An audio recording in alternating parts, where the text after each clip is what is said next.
मैंने अपनी मर्जी से इस्लाम कबूल किया, राखी सावंत का बड़ा बयान सामने आ गया।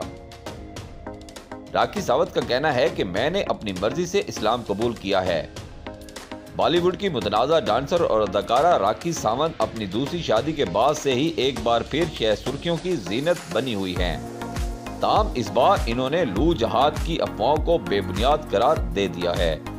भारतीय रिपोर्ट्स के मुताबिक राखी सावंत उर्फ फातिमा ने अपने मजहब तब्दीली के हवाले से अपने ख्यालात का इजहार किया।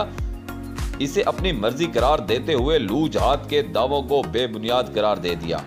एक जानिब राखी सावंत अदील खान दुरानी से न सिर्फ शादी का दावा कर रही हैं, बल्कि शादी की तस्वीर, वीडियो समेत निकाहनामे तक के सबूत मीडिया के सामने पेश कर दिए हैं। तो दूसरी जानिब अदील खान दुरानी ने इस मामले पर मुकम्मल खामोशी इख्तियार की हुई है, जो इस मामले को भारत में जारी लू जहाद मुहिम से जोड़ रही हैं। राखी सावंत ने भारतीय मीडिया से गुफ्तगू करते हुए ऐसी तमाम अफवाहों को बेबुनियाद करार देते हुए कहा है कि इन्हें तब्दीली मजहब में कोई मसला नहीं।